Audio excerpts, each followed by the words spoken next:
Olá, boa tarde. Hoje é segunda-feira, 16 de agosto. O Senado Notícias está no ar. Eficácia dos imunizantes contra a Covid-19 e necessidade de aplicação de uma terceira dose da vacina contra o coronavírus. Esse foi o tema em discussão nesta segunda-feira na comissão que acompanha as ações contra a Covid-19. 7 meses de vacinação e o Brasil não deve ultrapassar a marca de 1/3 de imunizados. Enquanto isso, novas variantes do vírus começam a fazer estragos e autoridades científicas já defendem a aplicação de uma dose de reforço. A medida está no radar tanto do Ministério da Saúde quanto da Anvisa e também é uma das preocupações de senadores. Quem é que delibera sobre esse assunto? Nós já temos alguns estados anunciando terceira dose. O senhor já escutou isso, certo? Qual é o critério para essa terceira dose? Qual é a fundamentação? Então, se houver uma terceira dose ou uma dose anual, isso vai ter que entrar num plano nacional de imunização. Há discussões sobre a aplicação de uma terceira dose vacinal nas pessoas que já receberam 2 doses de imunizante contra a Covid. Tal reforço é realmente necessário?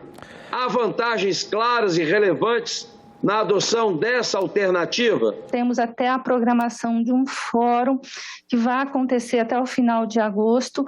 O motivo, não só a nossa programação do próximo ano, porém, agora também essa programação de uma dose de reforço, né? Uma terceira dose, seja lá como a gente vai definir, qual imunizante, se poderemos realmente fazer a intercambiabilidade, por que ela tem essa indicação, analisando várias variáveis. É necessário, gente, ampliar a vacinação mundial, garantir o esquema completo de 2 doses, avaliar os dados científicos para a tomada de decisão da terceira dose e ampliando o processo de vacinação é que seria o melhor cenário para as discussões da terceira dose. Entre pesquisadores, há quem defenda que a dose de reforço comece a ser aplicada em grupos prioritários, como idosos e pessoas que apresentam comorbidades. O Brasil tem que estar aberto à questão da dose de reforço, de reforços, e nós precisaríamos definir quem seriam os nossos grupos prioritários. Eu diria, apenas para iniciar essa discussão, que, a meu juízo, os grupos prioritários seriam, sem dúvida, pessoas vacinadas com a vacina de vírus inativado, sobretudo com a Coronavac, a partir de 70 anos, profissionais de saúde e todas aquelas pessoas, independentemente de idade, portadoras de imunodeficiências. A CPI da pandemia pretende ouvir 2 depoimentos. Um é do ex-secretário de Saúde do Distrito Federal, Francisco de Araújo Filho, acusado de participar de esquema de desvio de recursos públicos na compra de testes rápidos para detecção do coronavírus. O outro depoimento é de Alexandre Marques, auditor do Tribunal de Contas da União. Os senadores tiveram acesso a um depoimento dele ao próprio tribunal, em que diz presumir que a presidência da República adulterou um documento que acusa governadores e prefeitos de superestimarem as mortes por Covid. Alexandre Figueiredo Costa Silva Marques é auditor do TCU e trabalha no órgão há 13 anos. Foi ele quem elaborou um documento onde afirma que 50% das mortes por Covid-19 em 2020 tiveram, na realidade, outras causas. O documento foi citado pelo presidente da República.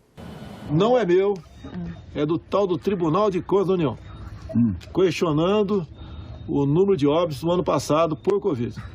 E ali o relatório final não é conclusivo, mas em torno de 50% dos óbitos por Covid no ano passado não foram por Covid, segundo o Tribunal de Contas da União. Em nota, o Tribunal de Contas da União disse que não é o autor do documento. A presidente do TCU abriu o processo administrativo disciplinar para investigar a conduta do servidor. Diante da gravidade da situação, além de autorizar a abertura de processo administrativo disciplinar, determinei com fundamento no artigo 147 da Lei 8112 de 1990 o afastamento preventivo do servidor por 60 dias a fim de que ele não venha a influir na apuração da irregularidade. Nos requerimentos de convocação aprovados pela CPI, os senadores justificam a convocação para esclarecer a participação do servidor na elaboração do estudo paralelo. O senador Humberto Costa cita no requerimento reportagem do jornal Correio Brasiliense que diz que Alexandre Figueiredo, lotado na secretaria do TCU que lida com inteligência e combate à corrupção, pediu para acompanhar as compras com dinheiro público de equipamentos para o combate à Covid. A partir dali, o auditor começou a elaborar o estudo paralelo. Quando apresentou os resultados de sua tese aos colegas de trabalho, foi repreendido. Nenhum outro auditor do TCU endossou o estudo por considerá-lo uma farsa. Ainda segundo o requerimento aprovado pela CPI, os colegas de trabalho comunicaram aos ministros da Corte de Contas o que estava acontecendo, mas o auditor entregou a sua tese aos filhos de Bolsonaro, que a tornou pública. O relator do processo administrativo contra o servidor no TCU, ministro Bruno Dantas, disse que as informações divulgadas pela imprensa precisam de confirmação formal, mas que, se forem comprovadas, se revestem de extrema gravidade. Ele diz ainda que o servidor foi formalmente indicado pelo Poder Executivo para ocupar uma diretoria no BNDES, mas que a presidência do TCU indeferiu o pedido. No documento, Bruno Dantas diz que o auditor Alexandre Figueiredo pode ter utilizado de sua função de supervisor para tentar inserir no documento questão que não guardava relação com o objeto da fiscalização. Ele pede ainda abertura de inquérito policial pela Polícia Federal. O pedido foi aceito pela presidente do tribunal, que já solicitou a investigação pelo órgão. O episódio que tem a participação do auditor Alexandre Figueiredo mostra mais uma etapa da desinformação que é promovida. Enganar as pessoas, tentar reduzir o número de mortos, tentar induzir a tratamentos que não funcionam. Tudo isso somado é não só crime, é um atentado contra a saúde das pessoas. Tem que ser combatido, é um depoimento importante para dar mais um passo nessa identificação. Números contraditórios, enfim, relatórios que supostamente são falsos e que a gente precisa ouvir justamente para saber exatamente qual é a posição do órgão, o que é que aconteceu, se houve realmente uma decisão isolada, se teve punição. É importante que a gente possa ouvir também. Hoje à tarde, a Comissão de Desenvolvimento Regional faz mais uma audiência do ciclo de debates sobre soluções para o Brasil. Desta vez, o foco será nas novas fontes de energia e em como o consumidor pode ser beneficiado pelas mudanças. O perfil do setor elétrico brasileiro está mudando. Diante de mais uma crise com escassez de água nos reservatórios, as grandes hidrelétricas cedem lugar a fontes alternativas de energia renováveis e não poluentes. É preciso que essa mudança beneficie também o consumidor. A tecnologia já existe e é aperfeiçoada a cada ano que passa. Imagine você consumir a energia elétrica gerada por você próprio a partir de fontes limpas, como a luz solar ou a força dos ventos, sem passar por linhas de transmissão, distribuidoras. Enfim, o que precisa mudar é a lei. E esse é o tema do próximo ciclo de debates da Comissão de Desenvolvimento Regional, nesta segunda-feira, às 6 da tarde, e você assiste aqui na TV Senado, ao vivo. Além desse debate na Comissão de Desenvolvimento Regional, outras atividades estão programadas para hoje no Senado. Vamos conferir. Daqui a pouco, às 2 da tarde, está marcada a reunião da Comissão de Direitos Humanos, que vai votar, entre outros projetos, distribuição gratuita de absorventes para mulheres carentes. Às 3 horas, o plenário do Senado faz a primeira sessão temática sobre a proposta de emenda à Constituição da reforma tributária. Às 4 da tarde, começa a reunião da Comissão de Transparência, Fiscalização e Controle. Um dos projetos aumenta a transparência das emendas parlamentares. E às 5 horas, a própria Comissão de Desenvolvimento Regional se reúne para votações antes do debate sobre fontes de energia. Um dos projetos amplia prazo para redução de imposto de renda nas áreas da Sudam e da Sudene. A Instituição Fiscal Independente divulgou o relatório em que aponta que a PEC dos precatórios pode trazer instabilidade para a economia. O texto foi analisado pela Instituição Fiscal Independente, o IFE, que concluiu que a PEC materializa risco fiscal com clareza, causando o aumento dos juros, freando a economia e causando a estabilização da dívida pública. O Instituto também ressaltou que a medida pode abalar a credibilidade do país. Vai implicar aumento do risco e aumento dos juros, como nós já estamos observando nas variáveis do mercado, onde é possível ver a precificação dos juros para os títulos do governo com diferentes prazos. É uma ação que vai promover deterioração das contas públicas e vai, certamente, se o Congresso não alterar essa proposta, produzir um abalo na credibilidade da política fiscal, com consequências importantes para a trajetória da dívida pública. A proposta de emenda à Constituição 23 de 2021 traz o parcelamento do pagamento de despesas primárias e obrigatórias. O objetivo do Poder Executivo é evitar o pagamento de 90 bilhões programado para o ano que vem e que levaria ao estouro do teto de gastos.